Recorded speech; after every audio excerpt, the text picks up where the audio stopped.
Hello friends, आज हम बात करेंगे डीपर्सनलाइजेशन डी रियलाइजेशन डिसऑर्डर के बारे में। मैं हूं आपका साइकेट्रिस्ट फ्रेंड डॉक्टर प्रशांत गोहिल, अहमदाबाद से। इस चैनल पे हर वीक मैं एक वीडियो मेंटल हेल्थ पे अपलोड करता रहता हूं। तो अगर आप मुझसे जुड़ना चाहते हैं, अगर आप मेंटल हेल्थ के रिलेटेड सीखना चाहते हैं और वीडियोस मिस नहीं करना चाहते, तो अभी इस चैनल को सब्सक्राइब कर लीजिए और बेल नोटिफिकेशन ऑन कर दीजिए। दोस्तों, आप में से बहुत सारे लोगों ने मुझे कमेंट सेक्शन में लिख के बताया था कि इस टॉपिक पे आप वीडियो बनाइए। जैसे अभी मैं कमेंट पढ़ पा रहा हूँ, ये संजय जी की कमेंट है, please make video on depersonalisation.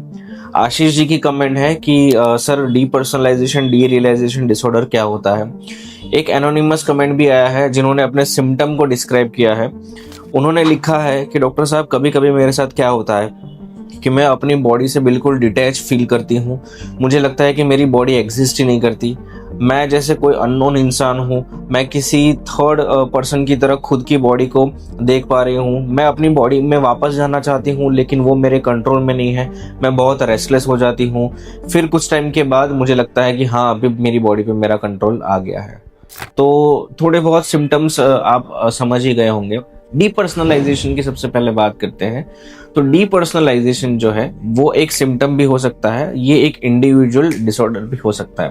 अब इसमें इंसान क्या फील करता है? इसमें इंसान फील करता है unrealistic detachment from one self. अपनी बॉडी से इंसान डिटैच फील करता है, अपने सेंसेशन से डिटैच फील करता है, अपने इमोशन से डिटैच फील करता है, अपनी पूरी बॉडी से, अपने पूरे शरीर से इंसान डिटैच फील करता है।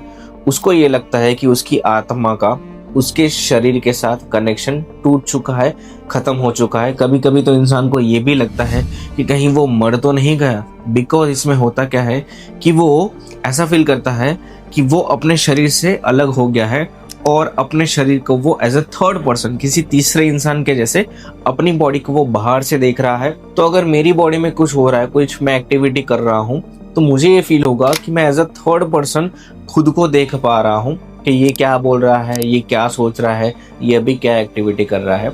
सो अनरियलिस्टिक एक डिटैचमेंट क्रिएट हो जाता है अपनी बॉडी से, जिसे कहते हैं डीपर्सनलाइजेशन। डी रियलाइजेशन में क्या होता है, इसका थोड़ा ऑपोजिट होता है कि जहां इंसान अपनी बॉडी से डिटैच नहीं होता, लेकिन डिटैचमेंट जरूर होता है। किस चीज से डिटैचमेंट होता है?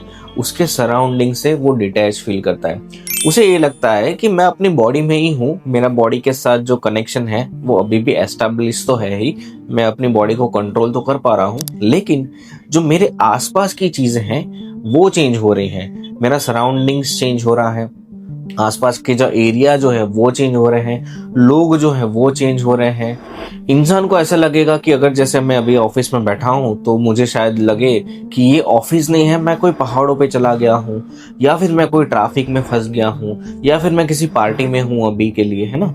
तो उसका जो सराउंडिंग्स है उसको लगेगा वो सब चेंज हो रहा है। तो डी रियलाइजेशन में इंसान का डिटैचमेंट सराउंडिंग से होता है, डीपर्सनलाइजेशन में इंसान का डिटैचमेंट खुद से होता है। दोस्तों, ये जो डीपर्सनलाइजेशन डी रियलाइजेशन डिसऑर्डर है, अगर वो स्टैंड अलोन डिसऑर्डर है, तो ज्यादातर केसेस में वो एडोलेसेंट एज ग्रुप में या फिर अर्ली एडल्टहुड में स्टार्ट हो जाता है।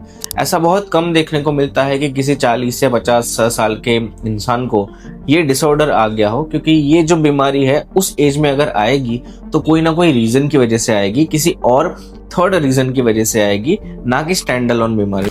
कभी कभी क्या होता है कि ये जेनेटिक भी होता है, तो कभी कभी ये किसी और रीजन की वजह से भी हो सकता है। अब कौन कौन से रीजन है कि जहां ये बीमारी आ सकती है?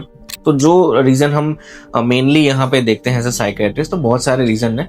डिप्रेशन, जब इंसान को मेजर डिप्रेशन होता है, जब डिप्रेशन की सीवियरिटी बढ़ती है, तो वो डीपर्सनलाइजेशन या डी रियलाइजेशन एक्सपीरियंस कर सकता है। कभी कभी एक्सट्रीम एंजाइटी के केसेस में भी ये देखा जाता है, specially in the case of panic attacks. जब इंसान बहुत ज्यादा डर जाता है, जब इंसान बहुत ज्यादा घबरा जाता है, घबराहट बहुत ज्यादा तेज हो जाती है, तब इंसान एक्सपीरियंस कर सकता है कि उसकी बॉडी के साथ कनेक्ट जो है वो काफी कम हो गया है।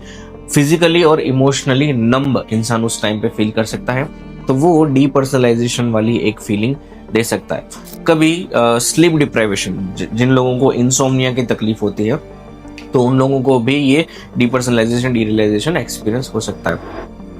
अगर 40 के बाद अगर कोई इंसान एक्सपीरियंस कर रहा है, तो मेनली ये रीजन हो सकता है या फिर ड्रग इंटॉक्सिकेशन की वजह से भी ये चीज़ें एक्सपीरियंस की जा सकती हैं। बहुत सारे ड्रग्स ऐसे हैं जो पार्टीज़ में नौजवान लोग यूज़ करते हैं, तो वो ड्रग यूज़ करने के बाद, वो ड्रग कंज्यूम करने के बाद उनको एक अलग ही फीलिंग आती है, और ये फीलिंग को एक्सपीरियंस करने के लिए भी जो युवा वगैरह हैं ये ड्रग कंज्यूम करते हैं। ये ड्रग जो है वो हेलुसिनोजेनिक भी होते हैं, और हेलुसिनोजेनिक इफेक्ट के साथ साथ ये डीपर्सनलाइजेशन, डीरियलाइजेशन वाली फीलिंग भी दे सकते हैं।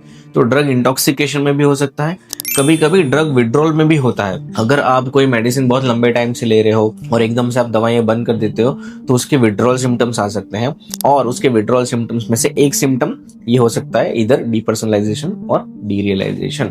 कभी कभी क्या होता है कि मेजर इलनेस, जैसे किसी को ट्यूबरकुलोसिस हो गया, किसी को दिल का दौरा पड़ गया, आईसीयू में एडमिट था, या फिर कोई पेशेंट ऐसा है जो वेंटिलेटर पे था, वो आईसीयू से बाहर आया, वेंटिलेटर उसका हट गया है, तो भी वो उस टाइम में वो इस तरह के सिम्टम्स एक्सपीरियंस कर सकता है।